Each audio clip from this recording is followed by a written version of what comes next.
Hello everyone, welcome back. तो आज का जो टॉपिक है वो है one way move trade setup है।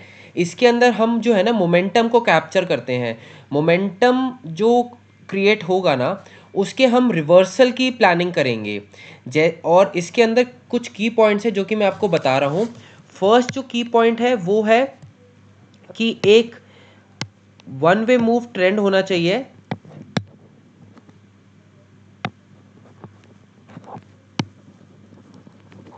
सेकंड जो चीज़ है, इसके अंदर इंडेक्स के अंदर आप 0.5% लेंगे मूव वन वे का, ठीक है। और कमोडिटी के अंदर आप लेंगे 0.7% का। और थर्ड चीज़ जो है, इसके अंदर आपको रिवर्सल जो पैटर्न देखना है। रिवर्सल पैटर्न इसके अंदर आपने देखना है इवनिंग स्टार और मॉर्निंग स्टार। और सेकंड जो है पैटर्न वो है हैमर या शूटिंग स्टार। ये आपको 3 पॉइंट्स ही सिर्फ अपने उसके अंदर रखने हैं। इसके अंदर कोई सपोर्ट एंड रेजिस्टेंस का रोल नहीं है इसके अंदर, और इसके अंदर कोई ट्रेंड लाइन का रोल नहीं है, कोई अदर फैक्टर्स का, मूविंग एवरेजेस का, किसी भी चीज़ का इसके अंदर रोल नहीं है। तो ये चीज़ अब मैं आपको चार्ट पे समझाता हूँ कि किस तरीके से हमें इसको ट्रेड करना है। ये सिर्फ आपको 3 पॉइंट्स जो है वो अपने दिमाग में रखने हैं ट्रेड करते वक्त। ये रेयर सेटअप है, बट हाँ जब ये बनेगा तो आपको काफ़ी अच्छा प्रॉफिट दे सकता है इसमें, ठीक है। तो अब आप इसको एग्जांपल्स पे चलते हैं। अगर आप इसमें फर्स्ट एग्जांपल देखेंगे क्रूड का, तो इसमें आप ये देखेंगे कि आपको मैंने बताया कमोडिटी के अंदर 0.7% का मूव आना चाहिए इसमें। तो 6575 से लेकर 6627 तक ये मैंने कुछ स्क्रीनशॉट्स ले रखे हैं और इनको मैंने कैलकुलेट भी कर रखा है कि 0.7% से ज़्यादा है। आप खुद भी ये चीज़ देख सकते हैं। यहाँ पर जैसे एक अप मूव आया है, तो इसके बाद आप देखो ये वन वे मूव के बाद जो है ना एक हमें रिवर्सल पैटर्न मिला है। यहाँ पर रिवर्सल पैटर्न कौन सा मिला है? इवनिंग स्टार का। हम इस रेड कैंडल के नीचे एंट्री ले लेंगे। हमारा स्टॉप लॉस जो हो जाएगा वो इस पैटर्न के ऊपर का हो जाएगा, क्योंकि जैसे ही ये पैटर्न के अगर ऊपर प्राइस निकलता है तो हमारा ट्रेड सेटअप फेल हो जाएगा। और इसके अंदर जो आपको रिस्क टू रिवॉर्ड रेशियो रखना है वो मिनिमम बता रहा हूँ मैं, मिनिमम रखना है 1:1.5, ठीक है। और मैक्सिमम आप रख सकते हैं जहां से मोमेंटम क्रिएट हुआ है। तो ये हो गया पहला एग्जाम्पल कि जैसे ही इवनिंग स्टार बना, रेड कैंडल के नीचे प्राइस ने ट्रेड किया, हमने इसको एंट्री ले ली। और हमारा जो टारगेट और जो रिस्क टू रिवॉर्ड है वो मैंने आपको समझा दिया है। और आपको मैं आगे भी समझाता हूँ कि कैसे ये। अब यहाँ पर आप देखो, ये भी क्रूड ऑयल है।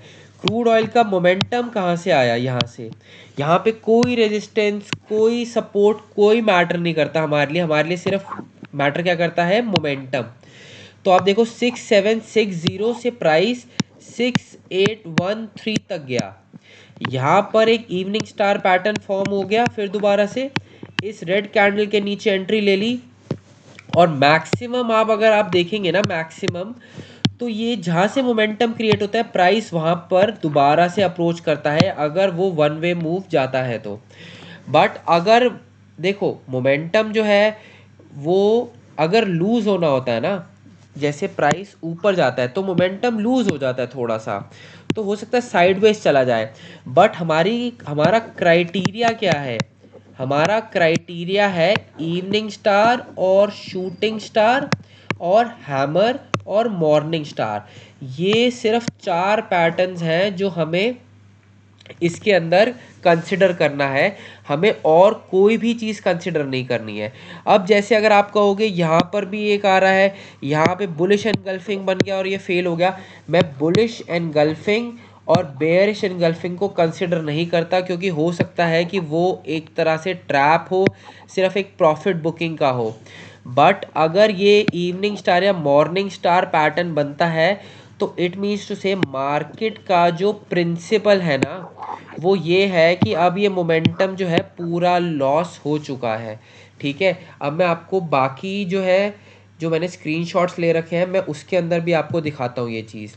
अब ये देखो, ये भी क्रूड ऑयल का ही है, यहाँ से मोमेंटम जनरेट हुआ 6393 तक, 6325 तक गया। आप रफली एस्टिमेट तो कर ही सकते हैं कि 1% के आसपास का मूव है।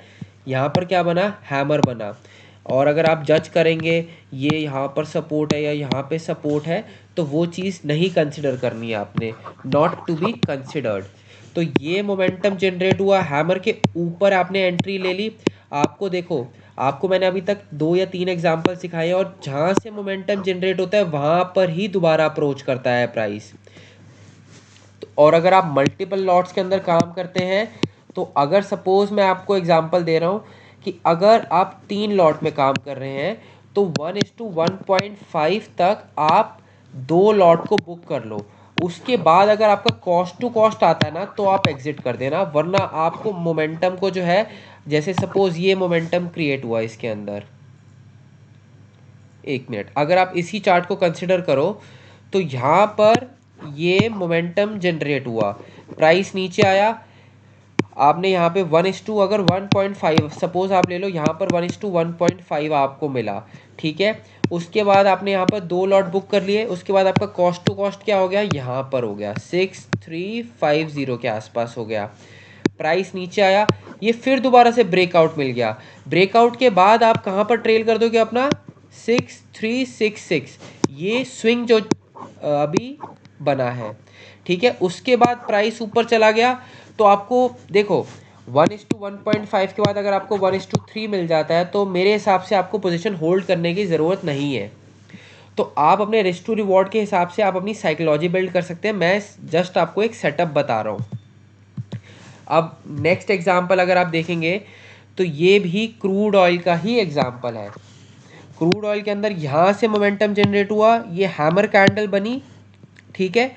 उसके बाद देखो दोबारा से प्राइस अप्रोच किया यहाँ पर अपने, और आपका हार्डली रिस्क कितना था, 6569 और 6554, हार्डली 16 रुपये का स्टॉप लॉस था इसमें। और आपको टारगेट कितना मिला, 6569 से लेकर 6638 तक, मतलब कि एक तरह से मोर देन 1:4 मिला है इसके अंदर आपको, ठीक है। तो कभी कभार आपको ट्रेड ऐसे मिलेंगे, बट हाँ ये है कि इसमें बहुत रेयर सेटअप है, बट काफ़ी अच्छा सेटअप है कि जब मोमेंटम जनरेट होता है तो ऐसा होता है। नेक्स्ट अगर आप बैंक निफ्टी के अंदर देखेंगे, तो बैंक निफ्टी के अंदर यहां से आप देखो ये मोमेंटम जनरेट हुआ, इवनिंग स्टार बना, आपका स्टॉप लॉस कितना हो गया यहाँ पर, इसके ऊपर का पैटर्न का हो गया आपको 1:1.5, तो मेरे हिसाब से अगर आप कैलकुलेट करेंगे तो यहाँ पर टारगेट 1:1.5 अचीव हो गया, ठीक है। और दूसरी चीज़, ये सेकंड सेटअप दोबारा यहाँ पर हमारा बन गया। अगर आप यहाँ पर देखोगे, ये भी वन वे मूव आया है, इवनिंग स्टार बना यहाँ पर, प्राइस थोड़ा सा आपको डराया ज़रूर, बट देखो मोमेंटम कैसे आया है। और दूसरी चीज़ ये कि अगर आप इस मोमेंटम में देखोगे, तो इस मोमेंटम में आपको कहीं पर भी कोई पैटर्न नहीं नज़र आया है। ये आप मोमेंटम में देखो, यहाँ पर आपको कोई भी ना हैमर ना मॉर्निंग स्टार कहीं पे भी आपको नहीं मिला है। तो इस तरीके से आपको ट्रेंड को या मोमेंटम को जज करना है। अब नेक्स्ट एग्जांपल देख लेते हैं, ये भी क्रूड का ही एग्जांपल है, ये रीसेंट एग्जांपल है कल का ही। अगर आप देखेंगे तो 28 अप्रैल का आप जाकर चार्ट भी चेक कर सकते हैं, यहाँ से मोमेंटम जनरेट हुआ, ये क्या पैटर्न है, इवनिंग स्टार का। उसके बाद अगर आपने यहाँ पर एंट्री ले ली होती 6172 पे, आपका स्टॉप लॉस कितना हो गया, 6191 पे, ठीक है। हार्डली 20 रुपीज़ का आपका स्टॉप लॉस है। और आप देखो यहाँ पर मैंने क्यों ये स्क्रीनशॉट ले लिया पूरा, क्योंकि 6140 1:1.5 यहाँ पर हमारा अचीव हो चुका है, ठीक है। तो इस तरीके से पहले आप बैक टेस्ट भी कर लो, तो जिससे आपको कॉन्फिडेंस बिल्ड हो जाएगा। बट हाँ, ये स्टॉप लॉस भी हिट हुआ है यहाँ पर। अगर आप निफ्टी के अंदर देखेंगे, तो यहाँ पर ये मोमेंटम जनरेट हुआ, इवनिंग स्टार बना, अगर आप यहाँ पर इसके नीचे एंट्री ले लेते तो आपको यहाँ पर एसएल हिट हुआ, एसएल भी हिट होगा, कोई इशू नहीं है, बट ये है कि इसमें आपका जो स्टॉप लॉस होएगा, स्टॉप लॉस बहुत ही छोटा होगा। अब नेक्स्ट एग्जांपल अगर आप देखेंगे, नेचुरल गैस का एग्जांपल है ये। नेचुरल गैस का आप देखेंगे कि ये इतना बड़ा मोमेंटम जनरेट हुआ, ये फिर इवनिंग स्टार है। इवनिंग स्टार रेड कैंडल के नीचे एंट्री ले ली हमें। हम अगर आप 1:1.5 देखते तो यहाँ पर 179 पे एंट्री, 182 का स्टॉप लॉस और 176, 1:1.5 अचीव नहीं हुआ, मतलब हम बुक नहीं करेंगे। यहाँ से आपका यहाँ पर आ गया दोबारा प्राइस, फिर जनरेट किया। देखो सेटअप का जो रूल होता है, रूल ये होता है stick to your SL and target.